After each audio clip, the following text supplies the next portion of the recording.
तो दोस्तों भारत और फ्रांस के लिए एक बहुत बड़ा खबर है और ये खबर जेट इंजन रिलेटेड है। आप सब लोगों को पता ही होगा कि भारत और फ्रांस AMCA एयरक्राफ्टों के लिए नेक्स्ट जनरेशन के इंजन को डेवलप करने के लिए तैयारी कर रहा है। ऐसे में रिपोर्ट के मुताबिक एक तरफ जहां पे बताया जा रहा है कि दोनों देश जेट इंजनों को डेवलप करने को लेकर नेगोशिएशन में काफी आगे बढ़ चुका है, तो वहीं पे फ्रांस की तरफ से डेवलप किया हुआ राफेल एयरक्राफ्टों के इंजन का एक बहुत बड़ा सक्सेस का खबर आया। खबर है M88 इंजनों के 1 मिलियन से भी अधिक फ्लाइट आवर संपूर्ण होने का। दोस्तों आज के इस वीडियो में आप लोगों को बताऊंगा कि 1 मिलियन आवर से अधिक फ्लाइट आवर संपूर्ण होने के खबर को भारत और फ्रांस के जॉइंट वेंचर के इंजनों के लिए क्यों एक पॉजिटिव खबर के रूप में देखा जा रहा है और इससे कैसे भारत के इंजन बनाने के रास्ते को और आसान बनाया जा सकेगा। तो डिटेल में जानने के लिए वीडियो के आखिर तक बने रहिए और चैनल को सब्सक्राइब और वीडियो को लाइक जरूर कीजिए। तो दोस्तों फ्रांस के डैसॉल्ट एविएशन की तरफ से निर्माण किया हुआ राफेल एयरक्राफ्टों में जिन इंजनों का इस्तेमाल किया जाता है वो असल में सैफ्रॉन M88 इंजन है। दोस्तों ये एक तरीके के आफ्टर बर्निंग टर्बोफैन इंजन है और रिपोर्ट के मुताबिक M88 इंजन ने हाल ही में ही 1 मिलियन प्लस फ्लाइट आवर को संपूर्ण किया। मतलब सैफ्रॉन कंपनी के द्वारा अब तक जितने M88 इंजनों को निर्माण किया गया है उनका कुल ऑपरेशनल आवर 10 लाख से अधिक हो चुका है, जो एक तरीके से दर्शाता है कि ये जो इंजन है ये एक रिलायबल और बेहतरीन इंजन है। रिपोर्ट में बताया जा रहा है कि ये जो 1 मिलियन ऑपरेशनल आवर है इसमें M88 इंजनों को एयरक्राफ्टों में लगा के उसके फ्लाइट आवर के साथ साथ इंजनों को लगा के एयरक्राफ्टों के टैक्सिंग और फ्री फ्लाइट चेकिंग तक शामिल है। मतलब इंजनों को एयरक्राफ्टों में लगाने से पहले इंजनों के जो टेस्ट किया जाता है वो भी शामिल है। तो इसे एक मेजर माइलस्टोन इसीलिए भी बताया जा रहा है क्योंकि ये सैफ्रॉन कंपनी के एक्सीलेंस ऑपरेशनलिटी को भी दर्शाता है और साथ ही साथ ये भी दर्शाता है कि सैफ्रॉन कंपनी की तरफ से जिस इंजन का डेवलपमेंट किया गया है वो कितना बेहतर है। दोस्तों बताया जा रहा है कि ये जो ऑपरेशनल आवर है इसे कंप्लीट करने के लिए सैफ्रॉन कंपनी को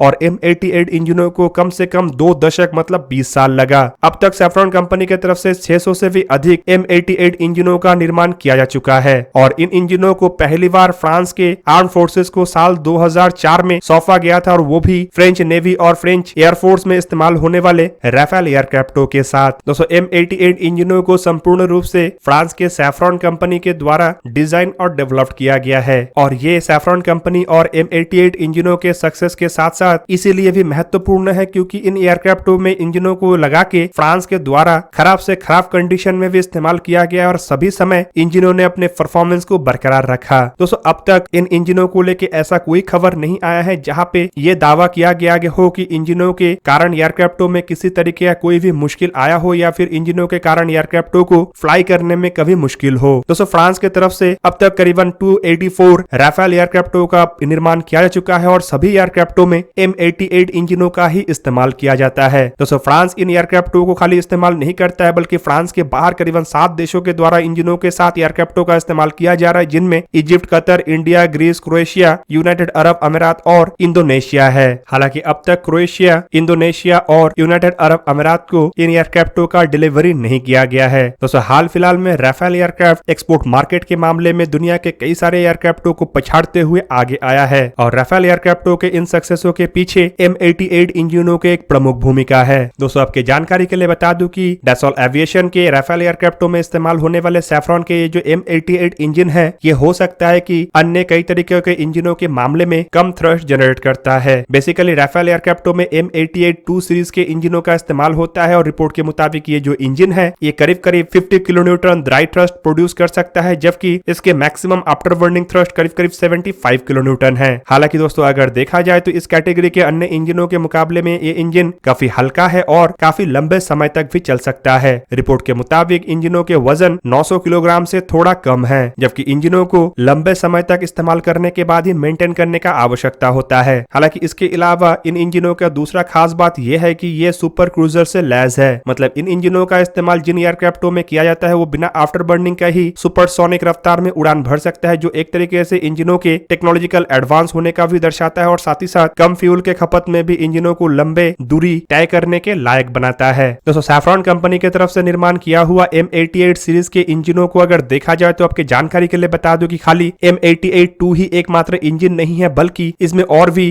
कई तरीके के इंजनों को निर्माण किया गया है। हालांकि इसके जो सबसे पहला वेरिएंट है उसे M88-1 कहा जाता है, जो फिलहाल एयरक्राफ्टों में इस्तेमाल नहीं होता है। M88-2 डैसॉल्ट एविएशन के राफेल एयरक्राफ्टों में सबसे अधिक इस्तेमाल किए जाने वाले इंजन है, पर राफेल एयरक्राफ्टों के सबसे आधुनिक वेरिएंटों में जिन इंजनों का इस्तेमाल किया जा रहा है या फिर हाल ही में ही करना शुरू किया गया है उसे M88 पैक CGP मतलब टोटल कॉस्ट ओनरशिप या फिर कहे तो M88 4E कहा जाता है। इन इंजनों को साल 2008 में तैयार किया गया है और साल 2010 में इसे टेस्ट के लिए राफेल एयरक्राफ्टों में लगाया गया था। हालांकि दोस्तों इन एयरक्राफ्टों के इंजनों के थ्रस्ट में ज्यादा कुछ अंतर नहीं है, लेकिन इंजनों के परफॉर्मेंस M88-2 इंजनों के मुकाबले में बेहतर है। अन्य प्रपोज्ड वर्जनों को देखा जाए तो इसमें M88-3 इंजन शामिल है जिसे सैफ्रॉन के तरफ से JS39 ग्राइपिन C एयरक्राफ्टों के लिए ऑफर किया गया था। दोस्तों ये इंजन M88-2 और M88-4E के मुकाबले में थोड़ा अधिक थ्रस्ट जनरेट कर सकता है और इसके maximum after burning thrust 80 to 93 kilonewton के आसपास है। इसके M88-4 इंजन को असल में सिंगल इंजन फाइटर एयरक्राफ्टों के लिए डिजाइन और डेवलप किया गया है जो करीब करीब 95 से 105 किलोन्यूटन थ्रस्ट को जनरेट कर सकता है। हालांकि इसके अलावा इसके रीजनल जेटों के लिए निर्माण किया हुआ इंजन M123 भी शामिल है जो 73 किलोन्यूटन थ्रस्ट तक जनरेट कर सकता है और ये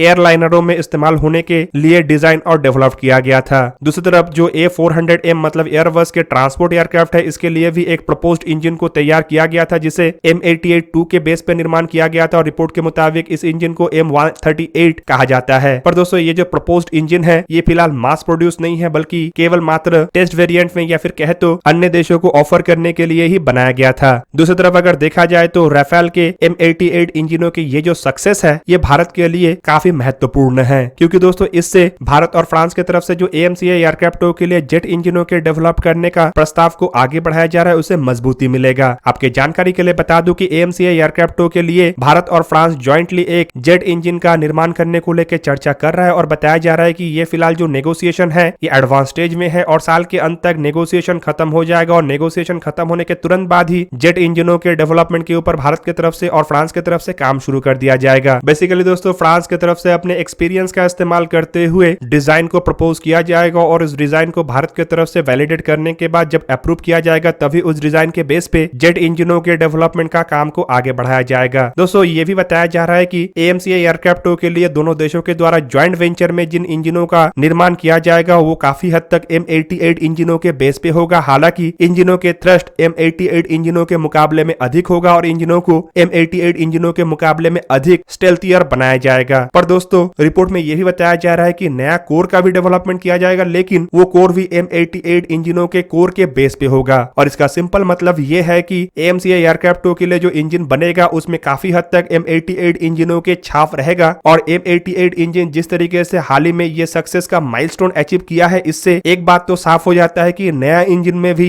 रिलायबिलिटी के जो स्तर है वो काफी हाई होगा। हालांकि इसके अलावा M88 के एक्सपीरियंस इन इंजनों के डेवलपमेंट में काफी मददगार होगा और भारत के द्वारा ऑलरेडी M88 इंजनों का इस्तेमाल अपने राफेल एयरक्राफ्टों में किया जा रहा है जो एक तरीके से राफेल एयरक्राफ्टों के रिलायबिलिटी को भी बढ़ाने के लिए काफी है। आपके जानकारी के लिए बता दूं कि भारत की तरफ से हाल ही में ही फ्रांस को यह भरोसा दिया गया है कि ज्वाइंट वेंचर में जिन इंजनों का डेवलपमेंट किया जाएगा उनमें से कम 1000 इंजनों को तो भारत खरीदेगा ही, जिससे कि एक तरीके से फ्रेंच कंपनी सैफ्रॉन या फिर भारत के जो DRDO की शाखा है gas turbine research establishment even इस प्रोजेक्ट में जो अन्य सप्लाई चेन के रूप में कंपनी काम करेगा उसे किसी तरीके का कोई नुकसान ना हो। दोस्तों M88 इंजनों के सक्सेस भारत के फ्यूचर इंजनों के सक्सेस को मजबूत करेगा और साथ ही साथ भारत इन इंजनों के बेस पे जो अन्य इंजनों को निर्माण करना चाहता है वो भी M88 के तर्ज पे ही होगा। जैसे कि M88 के द्वारा टर्बोफैन, टर्बोप्रॉप और सिंगल इंजन के लिए हाई थ्रस्ट इंजनों को बनाया गया है, वैसे ही भारत 110 किलोन्यूटन थ्रस्ट वाले इंजनों के अपस्केल और डाउनस्केल वेरिएंटों को निर्माण करेगा जिनमें ड्राई इंजन से शुरू करके